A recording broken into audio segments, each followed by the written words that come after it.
और 75वें स्वतंत्रता दिवस की सबको हार्दिक शुभकामनाएं। ये पर्व है जिसके बारे में हमारे यादव साहब ने विस्तार से बताया कि कब से क्या हुआ, कैसे कैसे हुआ। तो इस विषय पर न जाते हुए हम सबको बधाई देते हैं आज स्वतंत्रता दिवस की। और आपकी जो एसोसिएशन कार्य कर रही है, confederation of x paramilitary welfare association, Ranbir Singh राष्ट्रीय महासचिव हैं और पाठक साहब सीआरपीएफ से रिटायर्ड कमांडेंट वो उसके अध्यक्ष हैं। अच्छा काम कर रही है।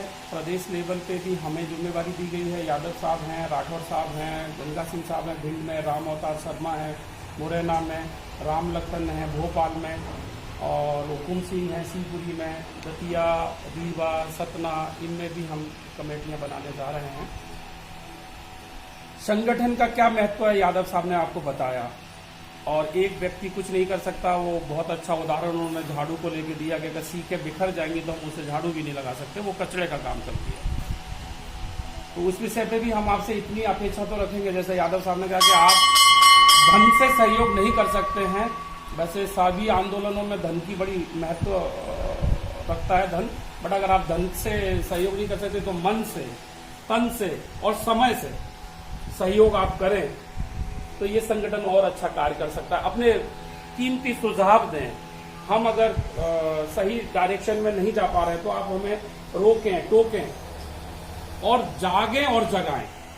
जब आप खुद जागेंगे तभी पड़ोसी को जगा पाएंगे, और पड़ोसी जगेगा तो और पड़ोसी भी जगेंगे। तो कहने का मतलब है कि अधिक से अधिक संख्या में आप संगठन से जुड़ें और अपने जो अनुभव हैं और आपके जो खुद के सोर्स हैं, जान पहचान है, आपके जानकार होंगे। कोई एसपी होगा, कोई डीएम होगा, कोई विधायक बन गया होगा, कोई सांसद बन गया होगा, कोई मंत्री बन गया होगा, आपके परिवार के कोई जानकार उस लेवल पर बैठे होंगे सीएम ऑफिस। उन लोगों के संपर्क का फायदा उठाते हुए आप हम लोगों को वहां तक ले चलें। हम अपने स्तर पे बहुत कोशिश कर रहे हैं। परसों के दिन 11 तारीख को हमारी भारत के गृह मंत्री अमित शाह जी ने हमें मिलने का समय दिया था शाम को 6 बजे, लेकिन उस दिन क्या हुआ, बुधवार के दिन पार्लियामेंट में झगड़ा हो गया अपोजिशन के साथ, और वो समय फिर उन्होंने हमें 12 तारीख को गृह राज्य मंत्री के पास भेज दिया। तो हमारी बहुत सारी चीज़ें जो अमित शाह जी के सामने रखी जानी थी वो हम नहीं रख पाए, लेकिन हमने गृह राज्य मंत्री को और स्थानीय सांसद श्री विवेक नारायण सेजवलकर जी के साथ हम गए थे। 5 लोगों का प्रतिनिधिमंडल था, जिसमें बेंगलोर से श्री हनुमंता राजू जी आए थे, उत्तराखंड से श्री दादाकर शर्मा जी आए थे, हरियाणा से सुभाष चंद्र जी आए थे, और रणबीर सिंह और मैं मध्य प्रदेश से जयेंद्र सिंह उस प्रतिनिधिमंडल का हिस्सा थे। बहुत विस्तार से उनके साथ चर्चा हुई। माननीय गृह राज्य मंत्री से हमारी ये 6ठी मुलाकात थी। तो इस बार थोड़ा सा बातचीत में अप्रोच भी हम लोगों की तरफ से था कि भैया हम आपके पास 5 बार मिल चुके हैं, तो ऐसा कोई व्रत तो नहीं है कि 5 सोमवार जाना, जल चढ़ाना शिव जी को, फिर जाके कथा कराना तो आपकी मनोकामना पूरी होगी। तो हमने ये भी उनके सामने उदाहरण दिया कि अब तो हमारा ये 6ठा चक्कर है, क्या अब हमारी मन्नत पूरी होगी? उनके पास जवाब नहीं था।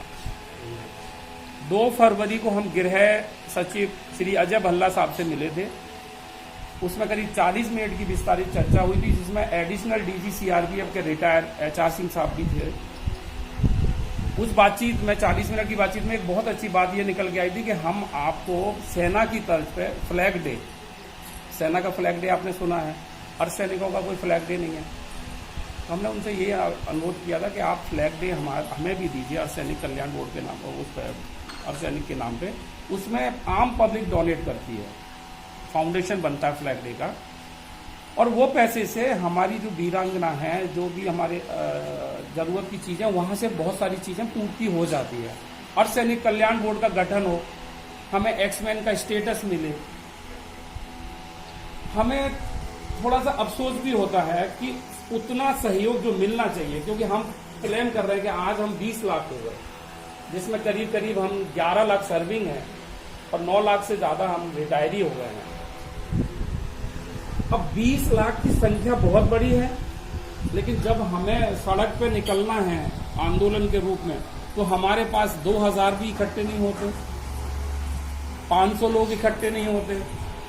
पैसे की तो हम बात क्या करें, कोई आगे अपनी तरफ से ये नहीं कह पाया आज तक। मुझे भी 3 साल हो गए, रणबीर सिंह साहब को तो 7 साल हो गए। किसी ने ये नहीं कहा कि भाई मेरा जो है फला